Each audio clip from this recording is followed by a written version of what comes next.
Right, good. Okay, so let's pick back up on this slide that we left at, and that's the relational leadership model framework. As I said before, this is the model that we're going to be utilizing for the rest of this course. And as I said before, it draws heavily on psychological and sociological studies and theories that have been developed, and in particular, it lends it or borrows a lot from the educational frameworks that we spoke about with B.F. Skinner and the others. Now, the nature of the framework depends upon the following things. It depends upon you learning about yourself. That's the first assignment in terms of your self-assessment. Getting to understand who you are and why you are the person you are based upon your past history. That's a lot about yourself that you need to be aware of. And the first student presentation is on understanding self, which will take this a lot further. Self-awareness in the context of others is also another aspect that we want to spend some time looking at, and therefore the second presentation is about understanding others and the context of others that we're going to be looking at in a lot more detail there. And then, of course, it's going to be heavily dependent upon you understanding your own belief structures, your own values and ethical values and standards that you hold. And again, we have two chapters or two presentations that's going to treat with this area, so you can see the level of importance that it plays here.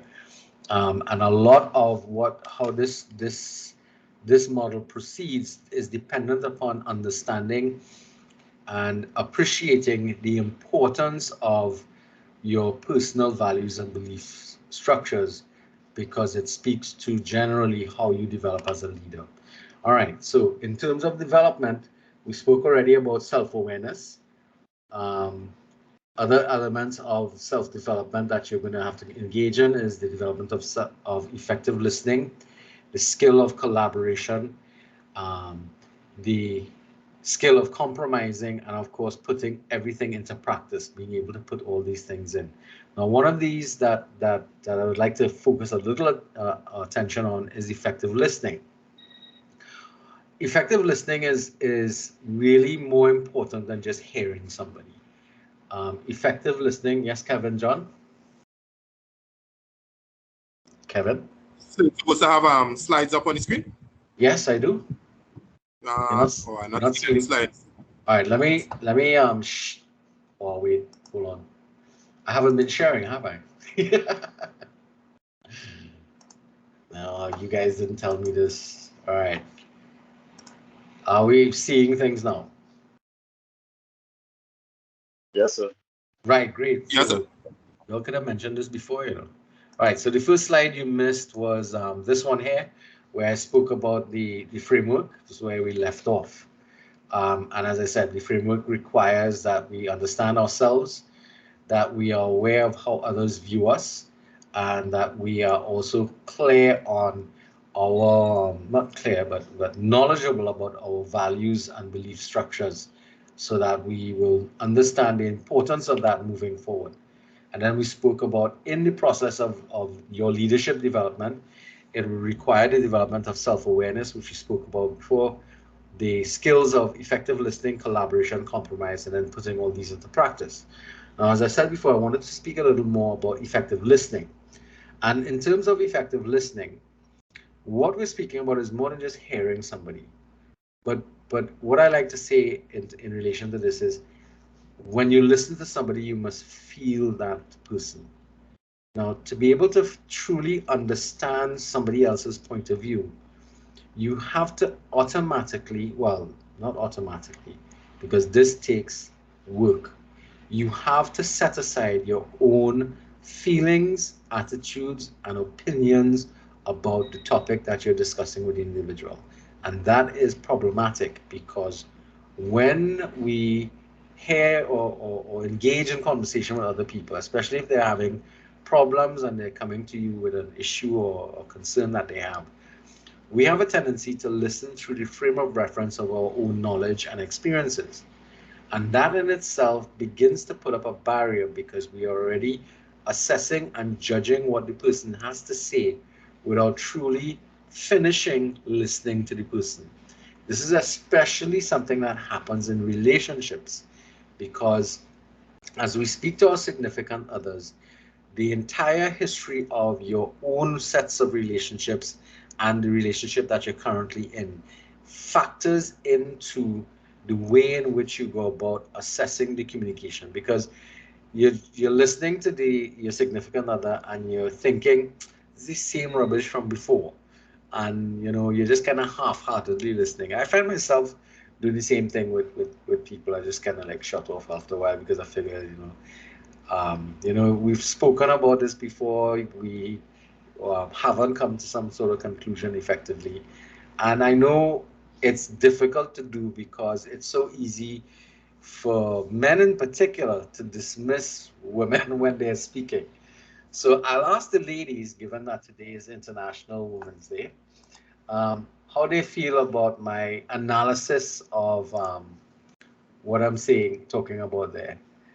Gail, Dixie, Joanne, you're willing to contribute about what is effective listening? The phrase that we really should use when we're describing this is called empathic listening, where you listen not to pass judgment or give comments, but listening primarily to give that individual a chance to say what they need to say and get it off their chest. It's not something that men are very good with because men always look for solutions. And that leads to problems because as fast as somebody's saying something, we're looking to say, okay, what can we do to fix this? And if you're unable to come up with a solution, you don't find that it's a useful conversation to be engaged in because at that point in time, you're not prepared, nor is there a viable solution that's available. And that's a kind of disconnect that takes place between men and women in particular, but generally across the board, both genders have issues with not being able to listen without judging what the other person has to say based upon our own personal values. And that is what we talk about in terms of developing the skill of effectively listening to truly understand what that other person is feeling and what they actually need. So I was asking for contributions from the ladies in class, and so far um, nobody's. Yes, Natasha, finally. Yes, I think listening is really a skill, right? Everybody doesn't have it. Well, you said the men, we could identify with that on a personal level, some of us, I guess, Yes. right? With husbands and spouses and boyfriends and stuff like that. Yeah. Thanks for the wishes for the International Women's Day. I forgot. Yes. And also to me you could really develop a bias if you don't set aside what you are thinking about. For me, listening is from my point of view, if the topic doesn't have a little interest in it, for me it'll be hard to listen. That, that is true. That is quite true. Yes. So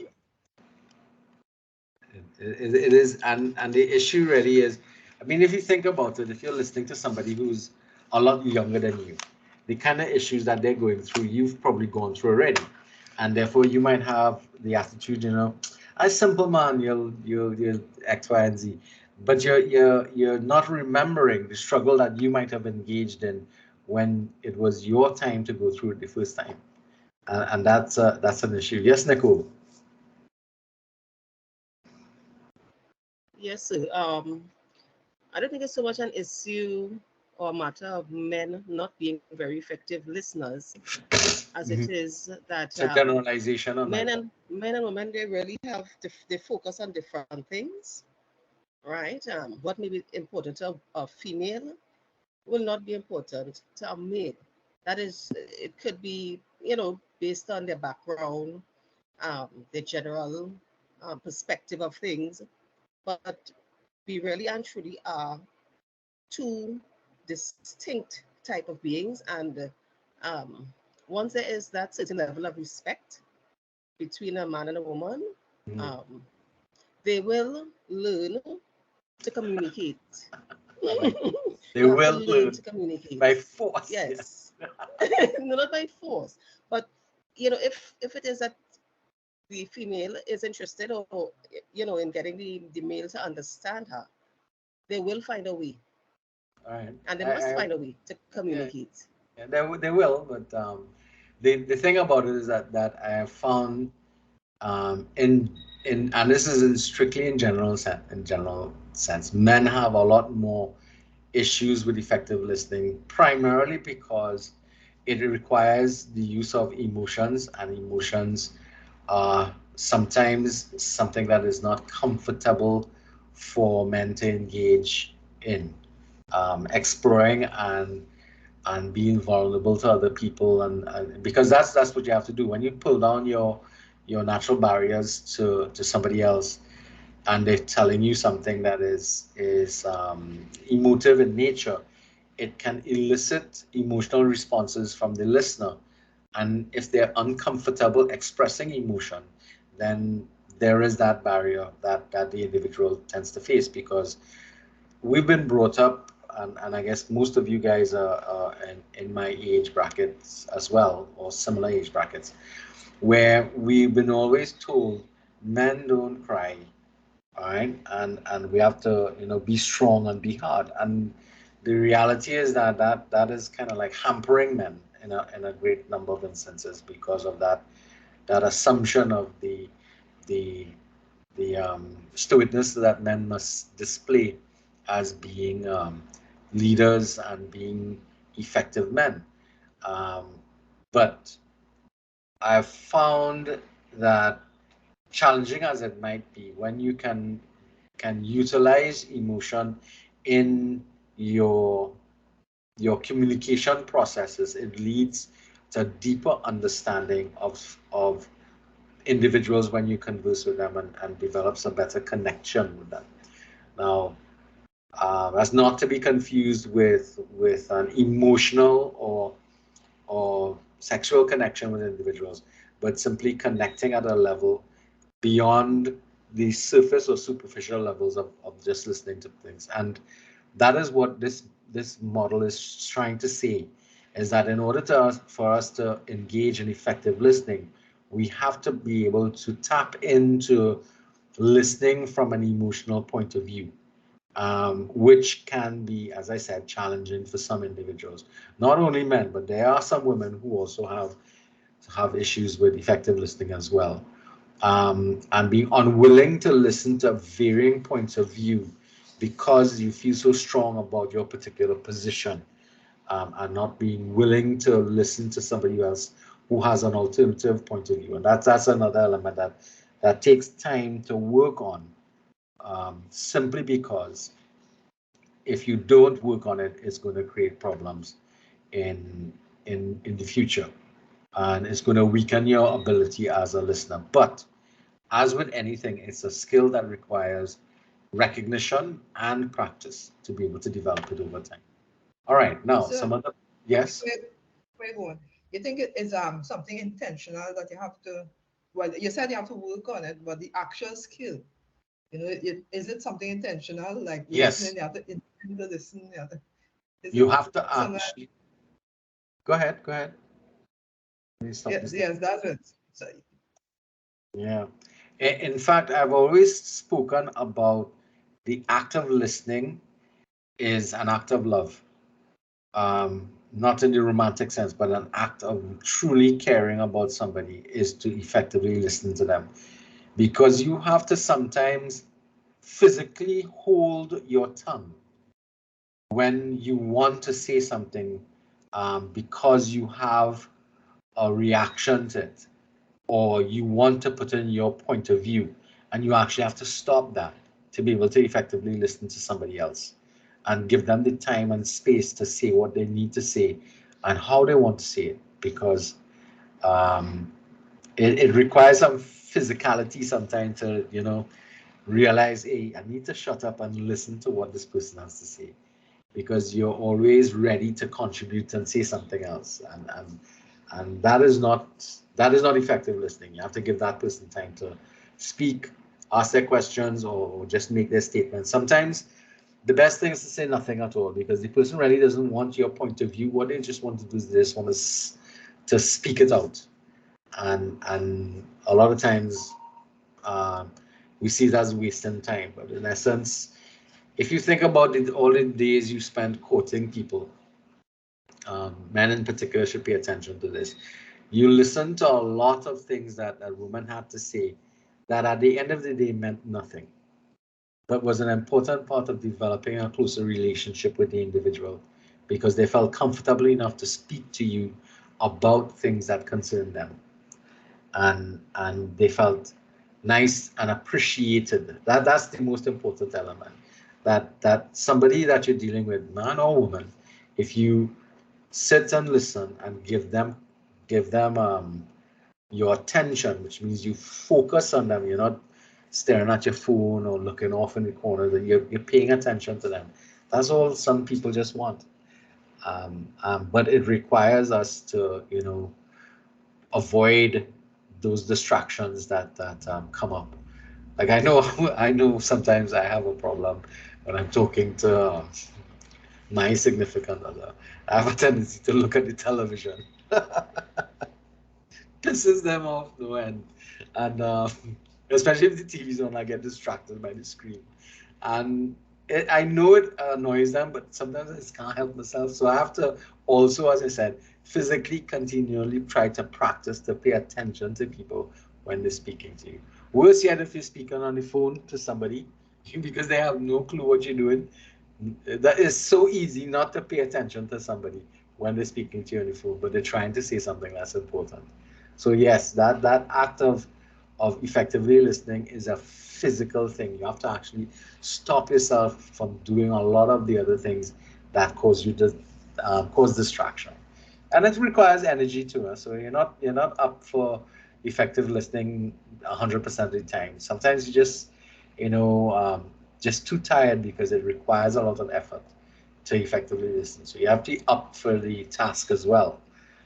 But the skill is one thing, but having the energy to do it is another thing as well. All right, so other principles that we need to be paying attention to. We have to pay attention to the fact that leadership is something that is important to all of us. Regardless of all, now I know when we were younger, we didn't pay attention to a lot of what was going on around us in the context of leadership and leadership activities. You know, basically it was, that's them people business. That's not my business. That's big people thing. And the idea is that if you really think about it, the decisions that these leaders made in the past have impacted upon your life directly. And therefore, it is of concern to pay attention to what leaders around us have been doing, starting with your own parents. When they made decisions, the impact of those decisions was almost immediate on your life. So consider that that is the first form of leadership you might have experienced around you. It is important for you to pay attention to what's happening with them, because it is important. That's just the foundation principle that leadership is important to all of us. All right. We also must appreciate that it is valued and viewed differently by everybody, especially if we look at it from the age spectrum as well as where we live and that type of stuff. The further away from a city center you are, the less concerned you are about leaders in the city centers making decisions, because they're so far removed. The impact of their decision is slowed by that distance, and the distance could be not just in terms of miles, but also in terms of worlds apart. So the political sphere does not affect somebody who's living in Rampanalgas, because those decisions that are made in Parliament have no bearing on life and living and surviving in the midst of a very rural area. Okay. Another element that we have to appreciate as well is that leadership is not static, it's flexible, as with most things or all things in life. It changes and must evolve as the environment and circumstances change around us. It also speaks to the fact that different types of settings call for different types of leadership. So the leadership style that you use will vary depending upon what is required. So you don't go using democratic or consensus building styles when you're dealing with children, for example. So with children, a lot of times you have to take a more autocratic style of leadership, because given too much choices, there will be no choice made, or will create too much problems in moving forward. So those kind of circumstances call for that. We'll identify the other types of leadership styles that can do that. And the one most important thing is that leadership is a skill that can be learned and developed. And that's an important element, because if we don't view that as being true, then what's the point of doing this class? Okay, the principles also require that there is a commitment to high ethical standards. And those high ethical standards will also mean that you have to be committed to change and being socially responsible. Now we'll come back to being socially responsible in more detail later on. So highest ethical standards. Why? Because if we are to be seen as a leader, we have to project and show the very best of us, and maintain high standards of living and behaving in and around people. And we'll come into that. That's even more important moving forward. And other things that you need to be able to do is you need to display critical thinking. Your critical thinking means you're able to look at situations and assess them objectively. But you have to pay attention to how you arrive at those decisions that you're going to make, because it has to be based upon facts and not just half facts or just partial information, because that will affect credibility. Your credibility is your believability. If people believe you, then they will believe you because you're credible. They see you as authentic or truthful because you're holding to the same values and commitments that you talked about before, and that develops your integrity. And it all centers around how you behave, your ethical conduct. So these are all critical issues that have to be addressed in this leadership model that we're going to be looking at moving forward. Now, to help with that process, we're talking about a three-step process here, which we'll then discount in terms of processes afterwards. But the first element that we're going to be looking at here now is getting to know yourself. You have to know yourself, know how change occurs, know how and why other people see things differently than you do. And that's probably going to be one of the challenges that you're going to face. You need to understand why other folks see things different than the way you see it. So that brings us to this. What do you guys see in this photo?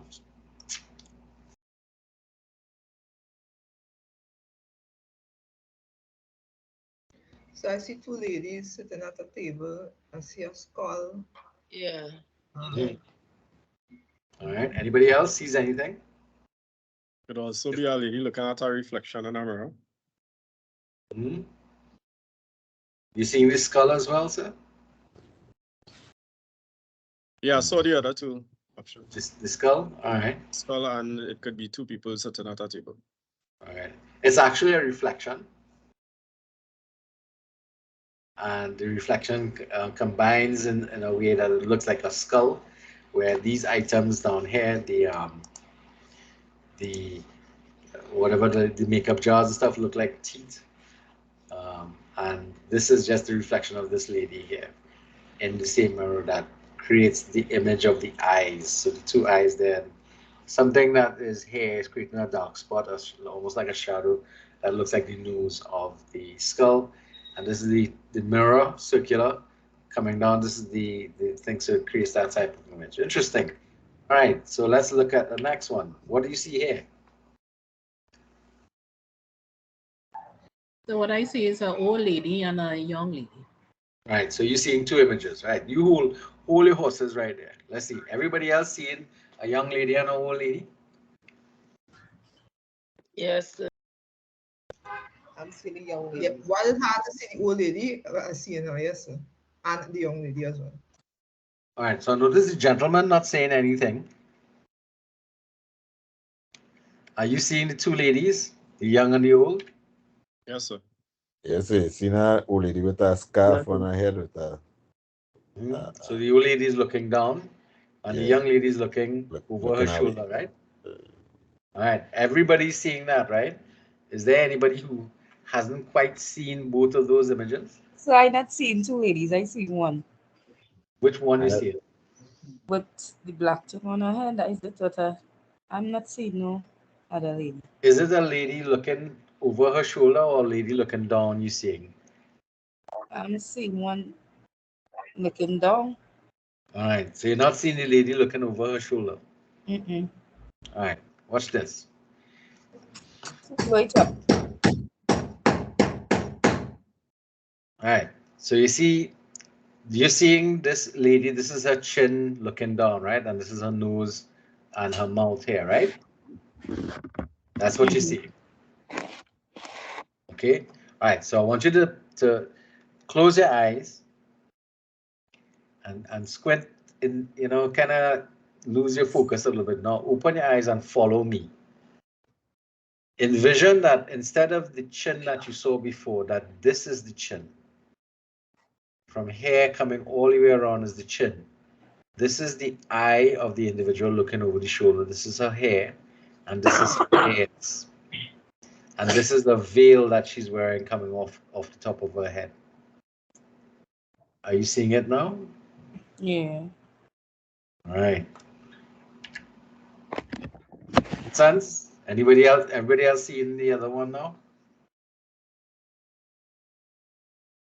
Yes? Leon? Yes, sir. Yeah? Yes, sir. Seeing it now, Nicole? Yes, sir. Yeah. All right, good. Yes, yes, yes. And Dixie? Yes, sir. Good. All right, interesting. Because you can find a lot of these online, these images that have a second or third image in it, embedded. One of it generally what it's usually used for is to type of do a kind of personality check. The first thing you see is what it says something about who you are. But what I'm trying to use these for is to show you that there's more than one way to look at something, and the way that we look at it is really a matter of perception. Because look at this, both of these guys are correct, because from where they stand, that's what they see. And for any of them to see what the other is seeing, they have to actually walk to where they are. So this is the point I'm trying to make. We need to understand that other people see things differently than us, primarily because of the set of information, experiences, and history that they have. So for us to truly understand somebody else's perception of what is going on around them, we need to try and get to know them well, thus effective listening. Making sense? Or as people would have said, you have to walk a mile in their shoes to get there. That makes sense? Yeah? No? Yes, sir. All right, Yes, sir. cool. So the second of the three steps here is the being part. So knowing is one thing, but now you must be ethical. We talked about that already. Principled, which is related to ethical. So your principles are based upon your ethical values. Open, caring, and inclusive. So open, caring, and inclusive is a little vague. So what do you think that means? Colin, if you're able to, what do you think open, caring, and inclusive means?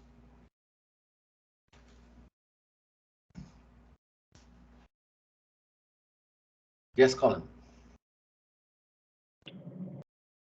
Yes, sir. Repeat the question. Can you tell me what do you think open, caring, and inclusive means in the context of this developmental process, the process of being in the 3 basic principles of leadership developmental process? Nothing? Inclusive, you have to be able to be open-minded, caring about others, and inclusive in terms of allowing what their perspective might be to flow into the realm of the conversation or interaction that you and they might be having. Right. So what does that require of us in terms of being inclusive?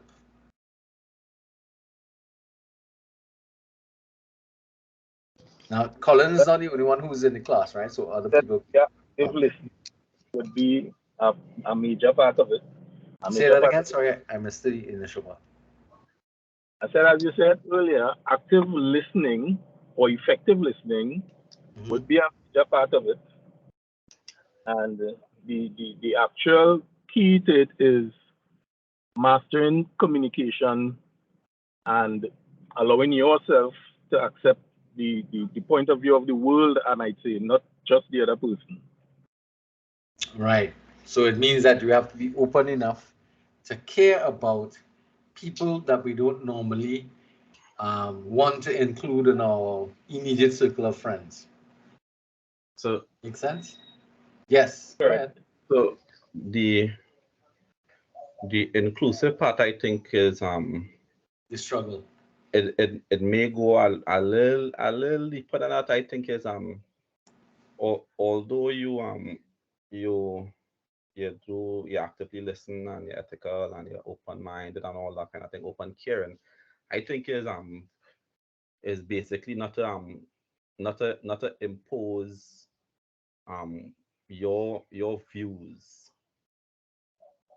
Excellent. On Kevin, somebody, you have it. somebody You have else's, yeah, so I think that what inclusion is about.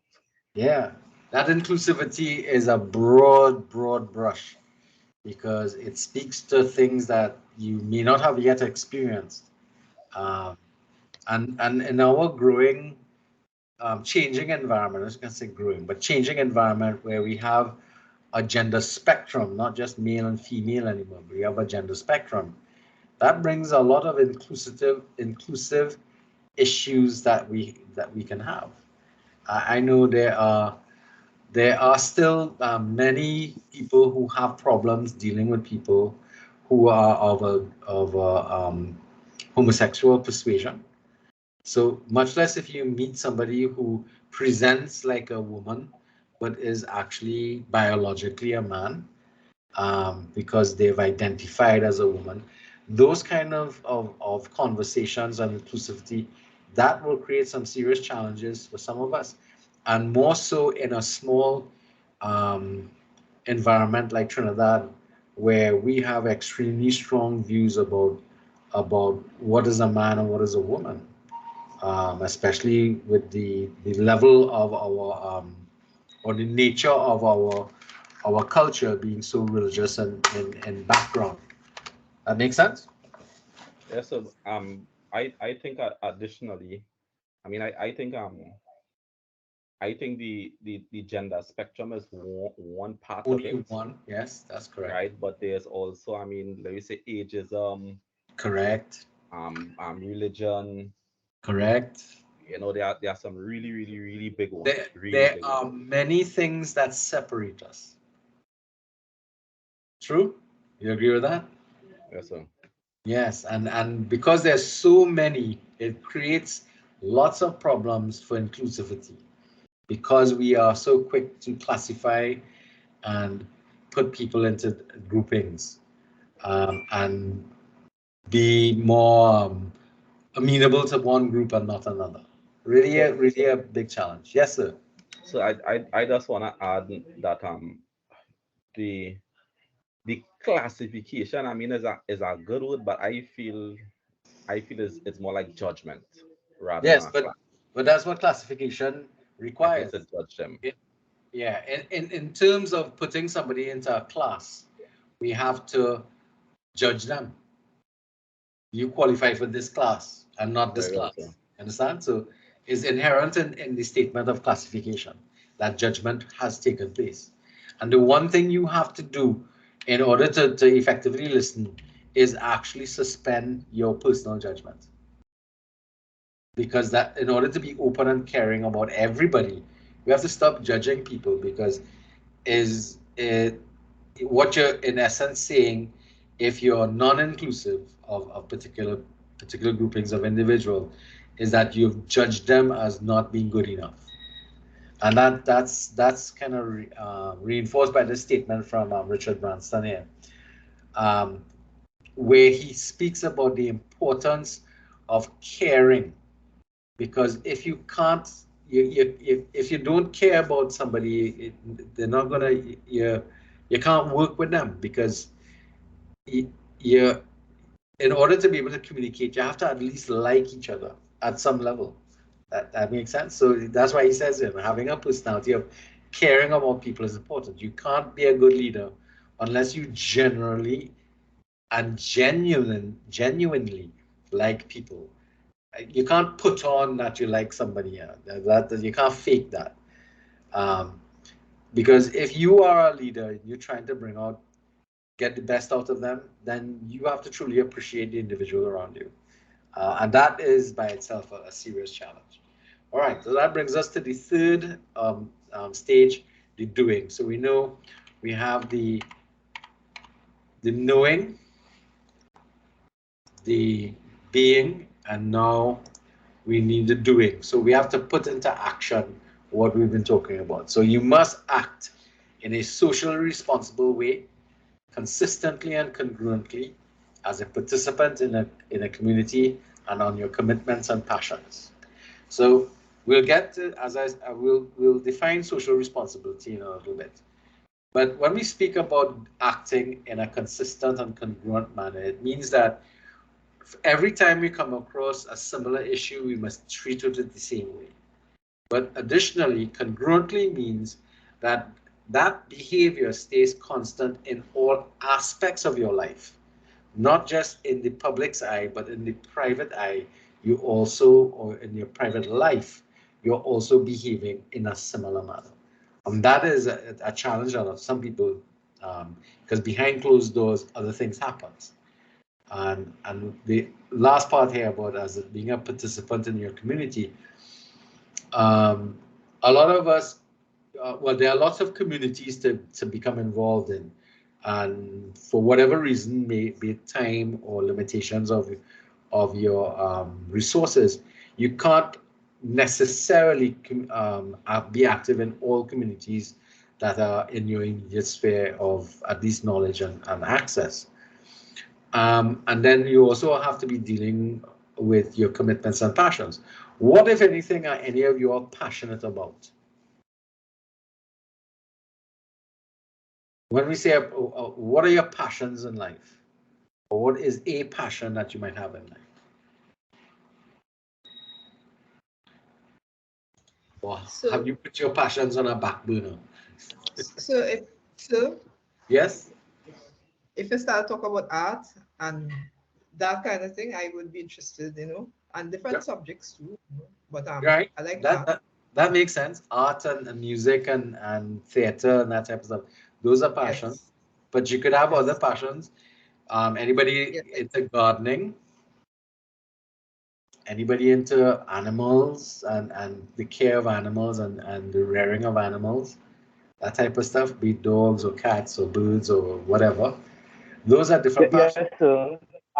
I'm into animals, care of animals. Right. So those are your passions, and if you're fortunate to find employment or your life work in the field that you have a passion about, you find that it's no longer something that feels odious to you. You look forward to doing it on a daily basis. Then let's put it that way. Unlike a job that becomes drudgery. Right, you're quite right about that, because up till yesterday I was telling somebody, find a job. My former boss used to always say, find a job that you like and never have to work a day in your life, right? That's how I feel about my job, right? I feel so about my job. And likewise, my passions, I feel the same way about my passions, my hobbies, the same way about it also. Correct. All right. So I like that word. You've superimposed, or you've used as a pseudonym, passions and hobbies, and that's where a lot of our passions end up. They end up as hobbies that we have to pursue on a part-time basis, as opposed to the main activities we spend our life doing, just trying to survive. And that's a really sad thing about life, that sometimes we have to spend the majority of our lifespan working in jobs that we have no love for. No love or no passion about it. Yeah. And that's really sad, because a lot of the jobs that you guys are involved with, that I am involved with, requires passion and commitment. It is, you can't be a good in your job if you're not passionate about it. And that is unfortunate that we seem to have so many people who are simply in jobs and they can't wait to leave the job, and get home and get out of the job place. I know sometimes we have that feeling, when you're having a bad day or something like that, but that's natural and normal. But in general, do you actually like the job you do? And I know I love the job I do. And it has been my passion for years, and I love teaching. But I feel sorry for people who have never had to engage with their passions in life, and they do things simply because I have to do it, because I have to work and I have to make ends meet. That's really a poor type of life to live, interestingly. And for a lot of people, that has been the nature of their life. No passion, it's very, very sad.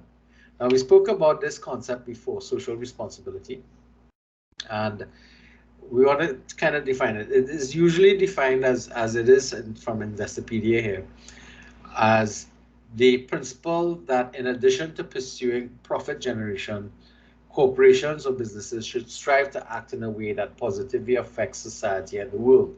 Now, if we kind of bring this down a little bit to the individual, which is whatever we do, regardless of what the outcome we're looking for, we should make sure that when we do what we do, we don't negatively impact upon the community and the world in which we live, the people around us.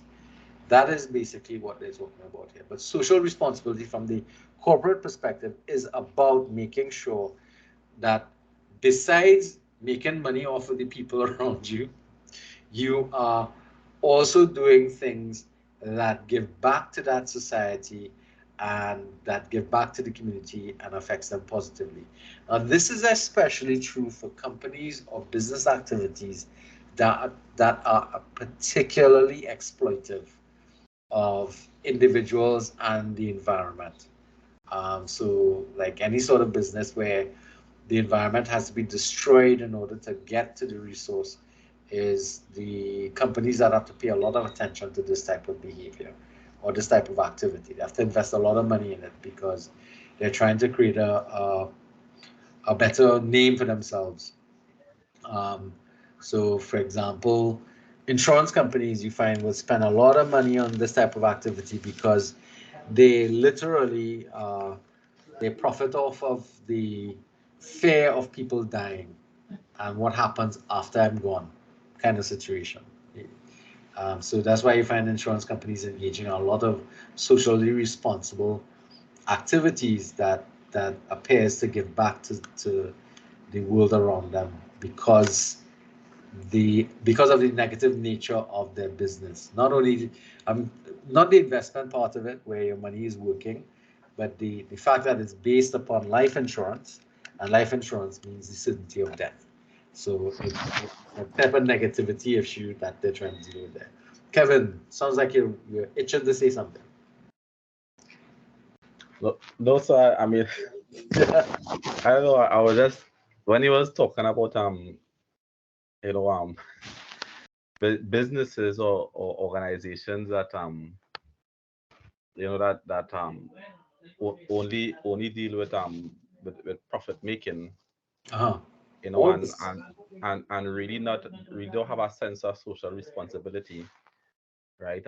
It reminds me of some of those Chinese restaurants.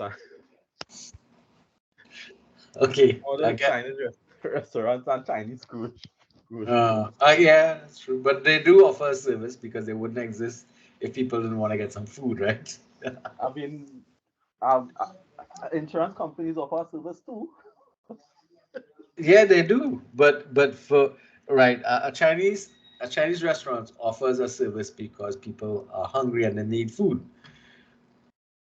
That's not a bad thing. People will always need to eat food, just like a grocery store exists because people need to buy food in order to feed themselves and their families.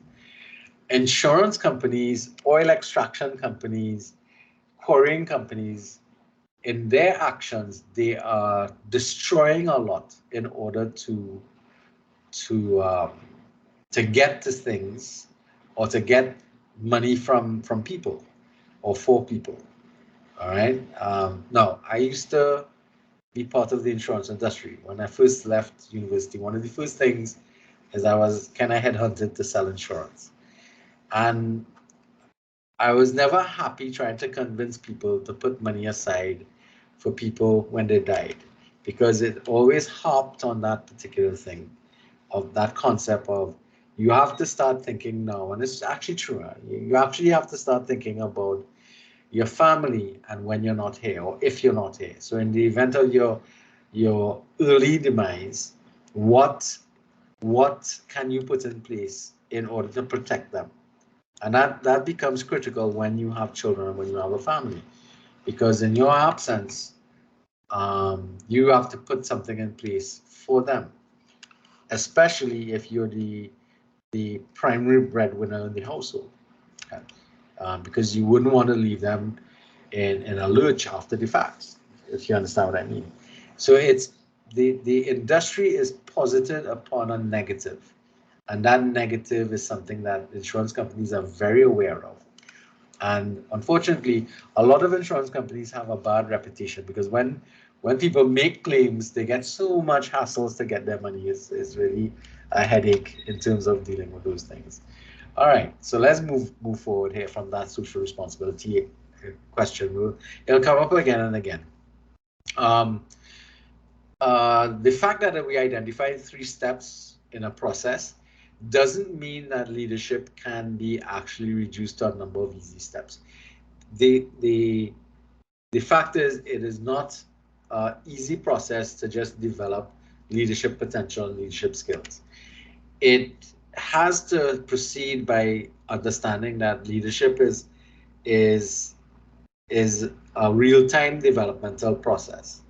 You require time to develop your philosophies and your methods of thinking, and you need to be clear in what are those core values that you hold dear to you, which you use in order to work with other people. And we also have to identify that our core values can experience change over time, because what your core values are when you were younger as opposed to now that you might be a bit older would be a lot different. Because some people would think loyalty is really important in terms of things, but truthfulness might be more important now, as we start to move on in life. As with anything, as time changes, as time proceeds, and you change, your what makes sense and what you value becomes changes with time over that period. So that's something that you might want to examine as well. But you will have to examine in this particular instance. Now, so we'll talk about paradigms in a little bit. A paradigm is a system of looking at things and how we go about looking at things. And we all should be familiar with this paradigm of working hard. Because ever since we were, I always remember my grandfather telling me, go and learn your book.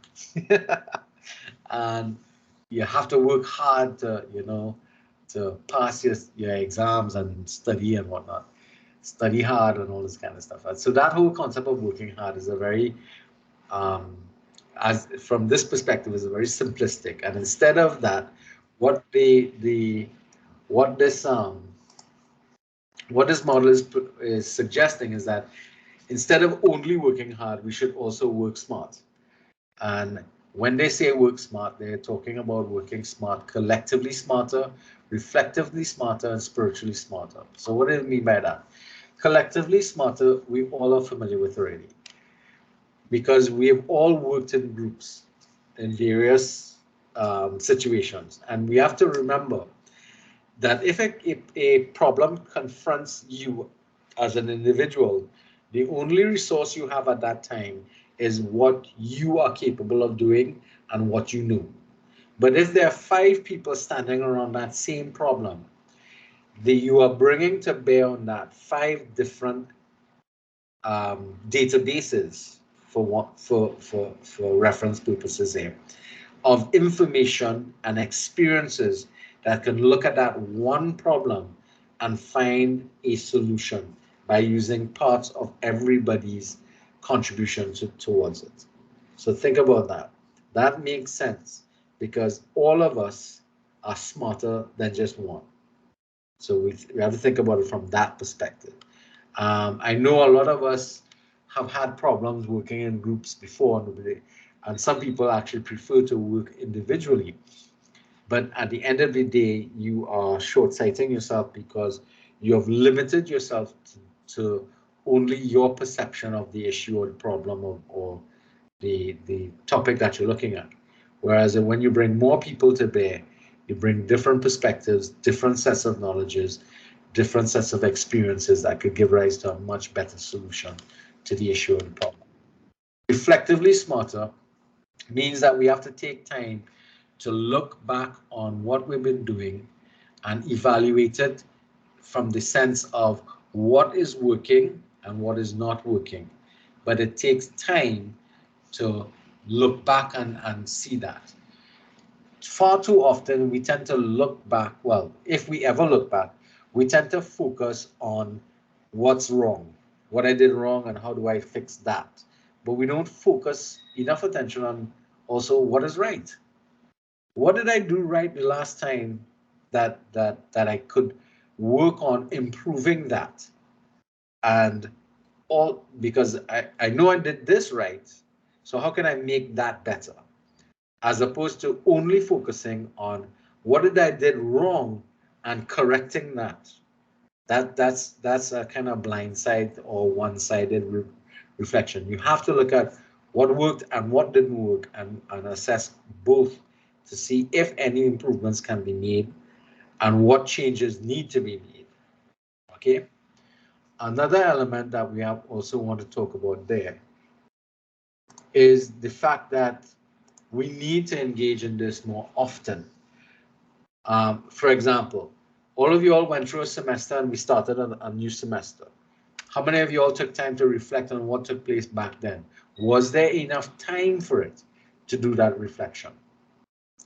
And that unfortunately even applies to us as teachers, because oftentimes there is so many things between one semester and another that's going on that we get caught up with what's in front of us and we don't have the time to spend some quality time reflecting on what took place in the past to be able to make improvements moving forward.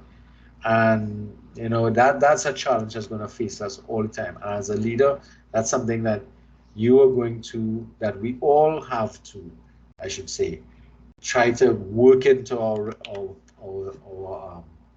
repertoire of tools. And the other last one is spiritually smarter. So these are the 3 areas: collectively, reflectively, and spiritually. Now, spiritually doesn't have to do with our religion, but it has to do with our core values and beliefs. What are those core values that keep us upright, especially when things go wrong? What are you willing to do if things are going wrong? That is the best indicator of your core values and your core beliefs. So don't look at yourself or others when things are okay and when things are on an even keel. What you want to do is you want to look at yourself or examine your behavior when things were bad. What were you doing? How did you go about it? That means if you see some issues in your value structure and your core principles, when you did things like, you know, you engaged in some negative activities, lying, cheating, that kind of stuff, then you have to pay attention to, hey, you know, I need to fix that. That's not something I want to repeat again. But again, it requires some reflection to be able to do that. You have to look backwards now in a retrospect manner to be able to determine that. So it's something that you want to pay attention to. So as we said before, paradigms are patterns of looking at things in order for us to make sense of it. So the question that you want to utilize in this particular situation is, what is your current leadership paradigm? How do you look at the leadership around you and make sense of it? For me, the leadership in that I've experienced has been disappointing.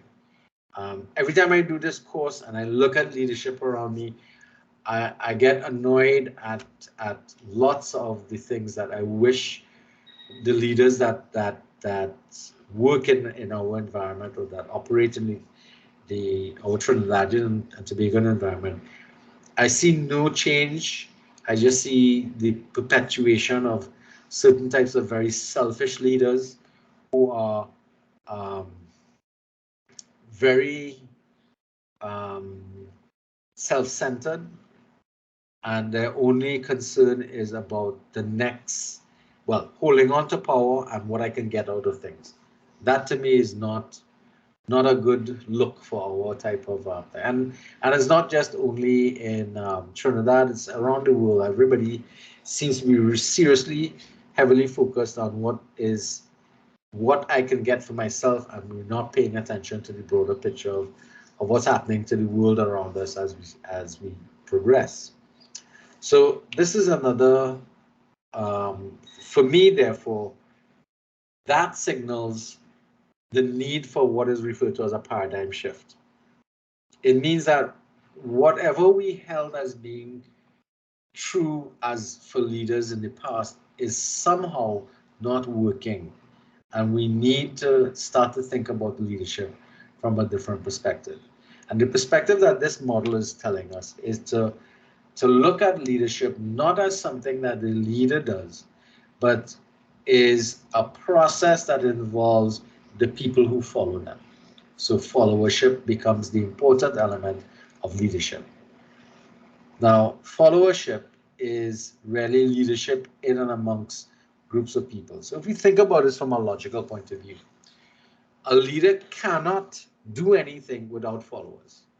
So that the nature and behavior of followers is what is going to determine the success or failure of any type of event or exercise that is going on, because the leader by themselves cannot get everything done. They have to depend upon their followership.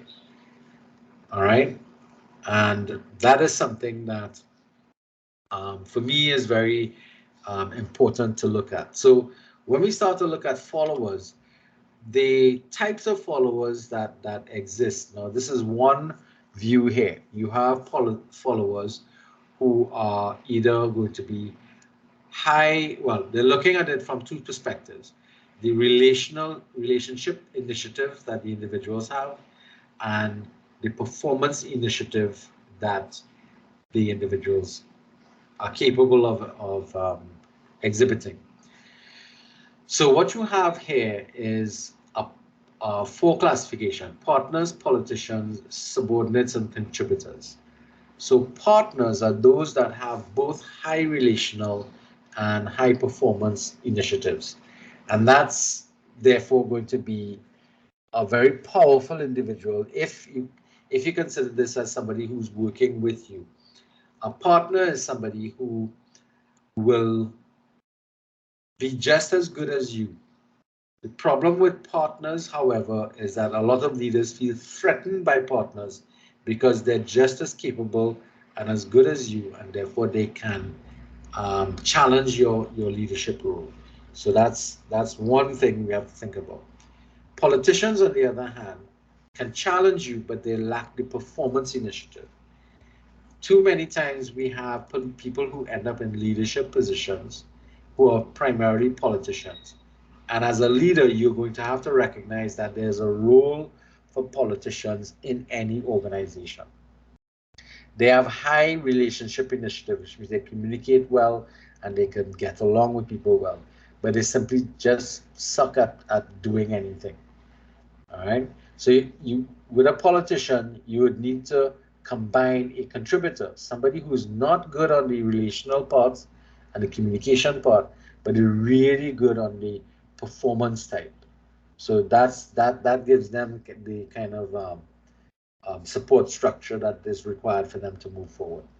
Similarly, a partner can handle dealing with subordinates, because subordinates have basically low everything. They're low on their willingness and ability to deal with the relational aspects, and they're also very poor on performance aspects. So partners can be put together with subordinate type individuals, followers, to be able to get them to move towards getting. So as a leader, your job is to find a mix of these individuals to get the best out of your followers. That's part and parcel of it. That's one look. Another look is this is another model here, which looks primarily at political situations. So here you have 7 different types of followers: loyalists, sycophants, critics, opportunists, spectators, traitors, and realists. Now, as a leader, you're going to have to know that there are people who are going to fall neatly into some of these groupings, and you also have to strategize and have techniques of dealing with each type of individual, and understand that in any organization, you're going to come across people who fall into all these categories. Your job as a leader is to be able to take these resources, these followers that you have, and motivate them in the way that you need to be able to get the best out of them. So you might say, well, how can a sycophant or a traitor be useful? Well, think about it. How can you get something useful out of traitors? Anybody? What's a strategy you can use with a known traitor? Execution. Unless you're using it as an example of this is what will happen. That's like a real dictator. No, disinformation. Think about it. Disinformation. If you have a traitor in your midst, one of the best ways to use traitors is to provide them with disinformation, so that your opposition is taken for a ride on all that disinformation that they get. I think a little bit about that. All right. Okay. What about a spectator? How can you use a spectator?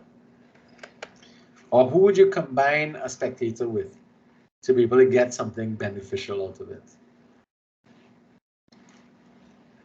Somebody who will take action. Right. And which of the groupings there will actually take action?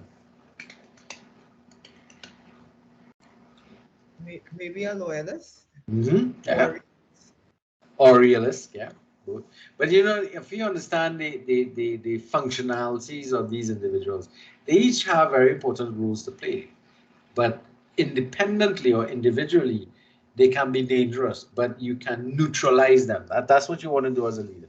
You have to be able to neutralize, for example, you need to neutralize critics with realists, because critics only look at what's bad. Realists will look at both sides. So a realist will take a critic and say, hey, you can't only look at the bad things, you have to look at what's also going on that are good. All right. Sycophants and opportunists can be combined, because a sycophant is there only for what they can get. An opportunist is there because you are there. They're taking that opportunity to be able to, so that you can control sycophants from utilizing your opportunists, and you can get your spectators to be the ones who are spying on everybody. So you understand, there's a role for these things that can be used. Some of them are a little nefarious, but others, they're straightforward. But you have to work out strategies to deal with these types of people, if that's the categorization you want to utilize. I found this model was very humorous when I first saw it. and it spoke to politics more than anything else. This one speaks to more like a company or corporation, though you might have some of these elements in a corporation as well.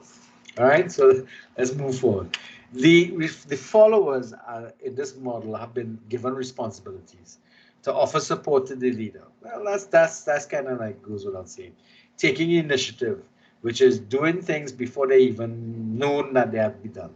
All right, and not waiting for somebody to tell you what to do. Playing counsel and coaching. Now, that's dangerous because a lot of leaders don't like people telling them what to do, nor coaching them through things that they don't know.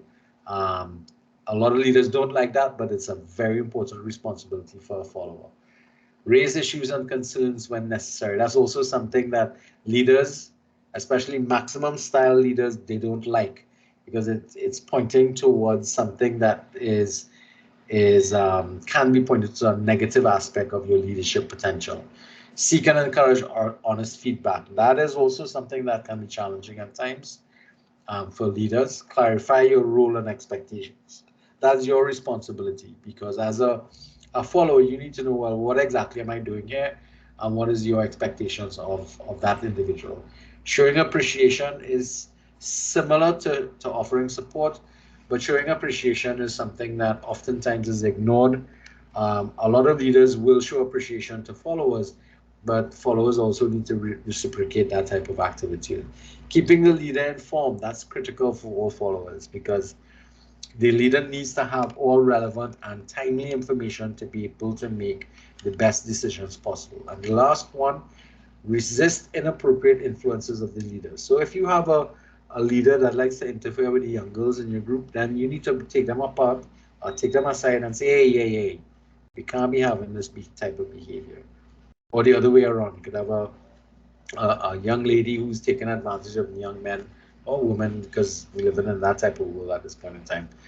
And you have to actually resist the influence of that leader to do those things and make that type of activity acceptable. Now, I'm using an extreme circumstance here because there are other things like telling white lies or misrepresenting information, that type of stuff. Those are things that you have to resist, negative and inappropriate influences that the leader might be projecting in the organization. Now, in order to function and deal with these responsibilities and the competencies that they have to show, they have to display loyalty. They have to be able to function in changing environments. That's always going to be a challenge to everybody. They have to be able to function well on teams because that's also going to be where a lot of challenges come up, which is why we have to look at teams and team thinking. They have to be able to think independently and critically, and this is something that a lot of leaders don't like. They don't like it when people are able to think clearly and critically because it means that you can challenge a leader. Good leaders know that that is important. You need the strength of your organization is based upon the intelligence of the people that make up your organization. And if you have sheep, then you're not going to get very good decisions being made or very good outcomes coming up. And they have to consider integrity of paramount importance. Now that is at high levels of integrity too. That's something that followers have to actually insist upon. But in our circumstances, what we find a lot is that the followers in most organizations suffer from levels of apathy. They're very apathetic. They don't do anything, they don't say anything, and they do that because they feel as if they've been disenfranchised from the organization. So if these are the types of conditions that followers have to have their competencies and responsibilities, you think followers are a good way to say, or maybe we should call them partners, or maybe we could call them something else? Do you have a suggestion of what we could call those types of individuals?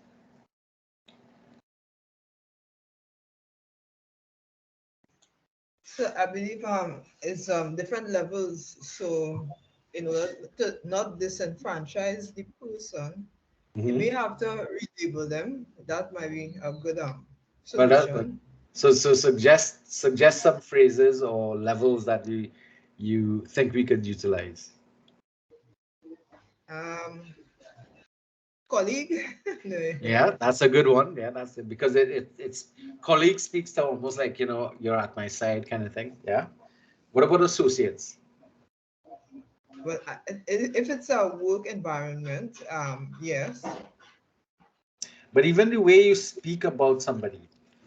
So let's say you're the CEO or maybe you're just the chief executive officer in some sort of voluntary group. I know, like they usually like have presidents and that kind of stuff, treasurers and that type of stuff in um, what do you call them? Voluntary associations.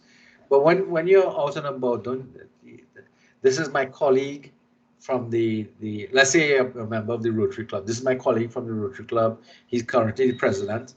Um, you know, those kind of statements and terminologies, or this is my associate from the office and we work together. So although I might be the boss, this is my associate, speaks better than saying, well, this is my clerk from the office. You know, it instead of speaking down, we speak across. We feel more inclusive. That's the kind of language we're talking about. All right. That's the type of behavior I think, or terminology we can utilize to make people feel less than followers, or better than just using that phrase followers. My suggestion, basically. All right. So this is what I was talking about before. When you have an organization, um, or you're in groups, this is one of the matrices or matrix that was utilized to measure and classify people in terms of where they are in the organization. And this is where we're looking at the level of thinking, type of the thinking, independent and critical, as opposed to the level of activity from passive to active. So you'd notice the sheep, they're passive and basically they're unable to think critically, and they're highly dependent upon the leader. So the leader just simply points out and say, go and do this, go and do that. And if you better do it. So with these kind of people, you use kind of heavy-handed approaches to getting things done. Yes, people, well, they're ready to do anything you want, but they don't think about what they do and why they're doing things. You don't want the vast majority of people there. Frank Tom, your mic is on, so just remember that. Effective followers, that's okay, that's fine. Effective followers are critical thinkers as well as highly active, but they will question people. Now, if you find in your organization that a lot of people are being threatened and pushed into just don't tell me anything, just do what I tell you. They're being pushed into this yes people thing. You're going to find a lot of people fall into alienation, and they just don't say anything, they don't suggest anything, and more importantly, they don't do anything. Now, for a very long time, I think I have fallen into this category in when it comes to the politics of Transmig. I will not do anything. I'm just absolutely alienated when it comes to that. It's not a good place to be because it feels almost as if you're powerless and you ought to take control of certain things. But it feels that way because every time you've done anything or gotten involved, you've been forced or pushed into being a yes person or a sheep, and that you're not taking it. You're not really being taken seriously as an effective follower. So that's another set of um, groupings that we could look at in relation to followers. All right, so we're almost to the end here, and we just have a few minutes left. So these are the styles of leadership that I talked about that leaders have to utilize, and we will pay a lot more attention to this as we move forward through it. The most difficult ones are visionary and transformational because they require the leaders to be the most eloquent and motivational. So those are the ones that that require probably some of the most work and run the biggest risk of failure um, because of the inability to share their vision or to translate their vision into reality. That's going to be problematic. So the leader is defined as any person who's engaged with others to accomplish change. And these are the functions of the leader, or the purpose of the leader: motivation, attainment of goals, adherence to rules, providing continuity and momentum, embracing and fostering change, doing things for the common good, being socially responsible, being encouraging civic engagement, and being displaying civic responsibility. So we spoke about social responsibility already, so we'll leave that alone. Civic engagement is our responsibility to all the communities we operate in. So if you think about it, you have a community you operate in at work, one in your social environment, that's your friends and whatnot. Your family is a different community because that's a different set. And you actually have the physical community in which you probably live in. Those are the various communities that you have. Plus, if you are in some sort of hobbies, you probably they'll fall into social categories as well. So those things are all, you have to be looking at what is your degree of responsibility to all of these communities that you participate in. And it's not only going to deal with work, it's going to deal with these type of things here. How many of you all volunteer time in your community, or help to participate in development? Now, at this point in time in your life, you may not have the time to do these things, because your focus is on your work community and providing for your family. So some of these things, from an individual perspective, you may not be able to participate in, but very importantly, what we have to remember is that as a leader, you have to encourage this type of civic engagement in your organization and understand that the organization itself has to participate in these activities for it to have a lasting impact in the organization or in the place that it's operating. Civic responsibility is a sense of personal responsibility that you and I should feel to uphold their obligations as part of any of the communities we operate in. And that includes following these types of things: following the law, paying taxes, going to school when you have to. Some of you may have actually, well, maybe some of you are not participate in jury duty. I know as a teacher, I'm not eligible to do that. Community service, voting. We don't have volunteerism for the military, but I know some of you all are doing that, and displaying patriotism. Now, I always find displaying patriotism is kind of a hit and miss with Trinidad. It's only, we display patriotism not consistently. It's generally for the holidays that have the flags and when we win at football or cricket or something. Past that, we tend to be real fly-by-night in terms of our patriotism. Obeying the law is very simple. I mean, I'm talking to law enforcement people here, and any of you from national security. You'll always obey the law all the time? Let's just ask that. How many of you all obey the speed limits on the road? Or feel as if you can get away with driving around the place at any speed you want? Don't have to answer that. I'm just asking that question because it's an example of what I mean about obeying the law all the time. Somebody was going to make a contribution. What was it? No, I was about to say that's a good question. Yes, it is, isn't it? One to answer. All right, so that brings us to this concept. Is the question is, should a leader know everything? And the answer to that is no.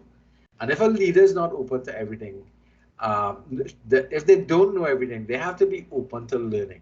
And again, all of us are smarter than one of us. That just reinforces that working smarter. The issue, however, is that a lot of old school leaders do not like people to know that they don't know everything. And therefore they will lie and say, yeah, man, I know that. When in truth, in fact, they don't. And that's because they view that issue of not knowing everything as a weakness. But the reality is nobody can know everything at all times. So therefore, instead of doing that, this model is encouraging people to develop as a leader, environment in which everybody is open to learning. And the best way to do that is to, as a leader, set the tone of your organization to make sure everybody can learn something together. So you might have a group of individuals who are really proficient with the use of PCs, computers, and software, and therefore there are other parts of people in the organization who are not.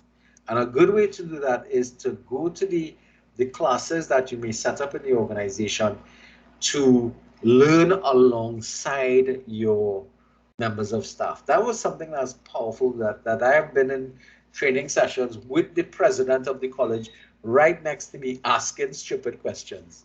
And they always say there's no stupid question, but it makes you feel, hey, we're learning this all together. We're all the same. We're not really we're not worlds apart from each other, which also means that you have to be able to make mistakes, because in making mistakes, it's part of the learning process. And learning from that means that we get to share that knowledge. So that sharing is an important element that we want to pay attention to.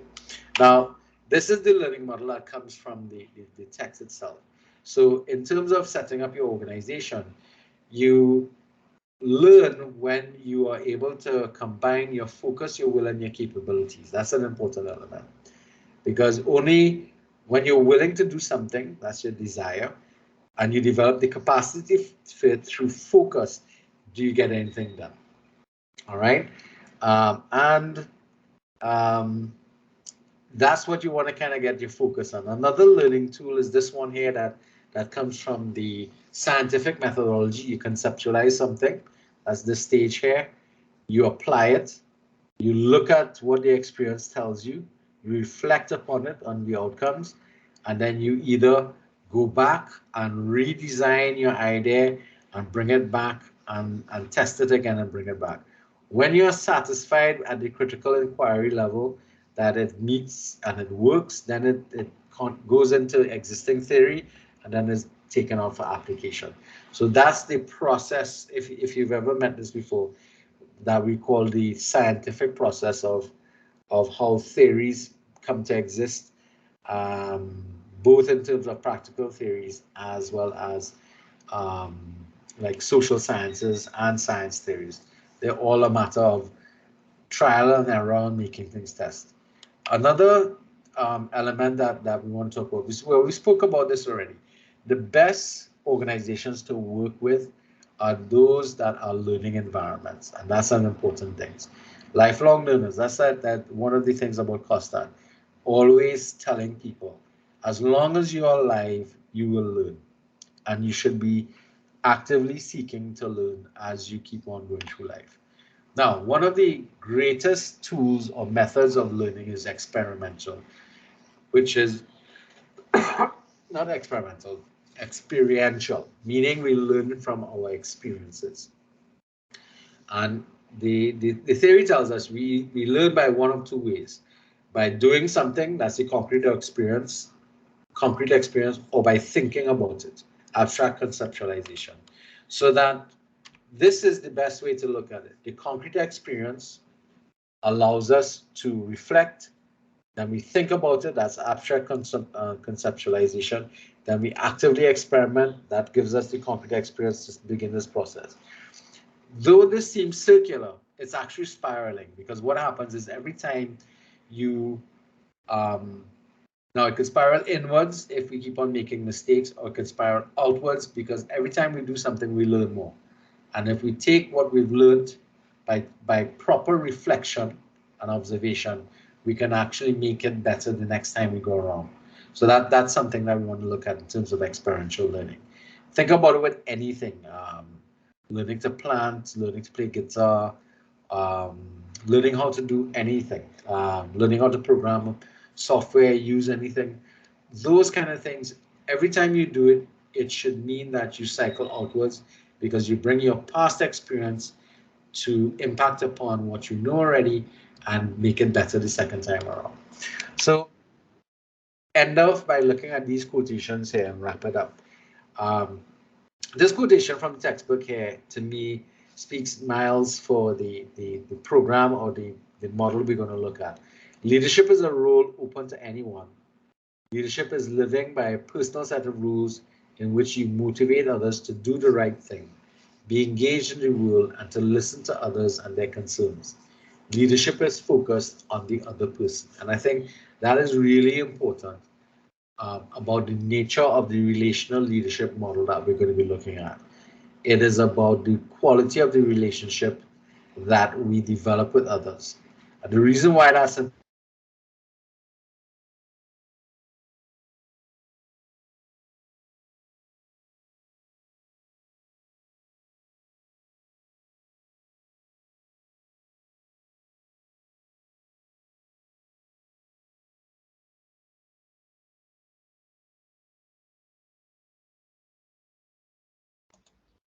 Anybody hearing? Or is it me? Yeah. You still there? I hear all your buying answer. You hearing something, Frank Tom? You hear me? Yeah. I hear everybody besides you. So we are getting yourself Google development here. So like a freeze. So Google freeze. Like the server overheat.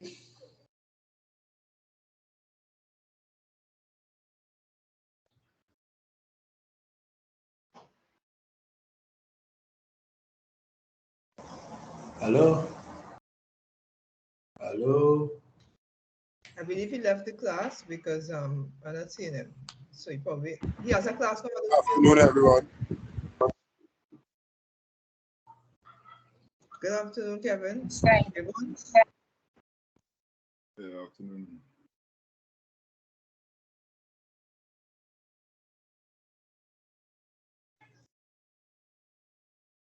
Look like the class crossover. Hello, good afternoon. Anybody hear me? Yes. Loud and clear. I am hearing. His internet drop off. So that might be the end. You now said the internet drop on the chat. There's a sign. We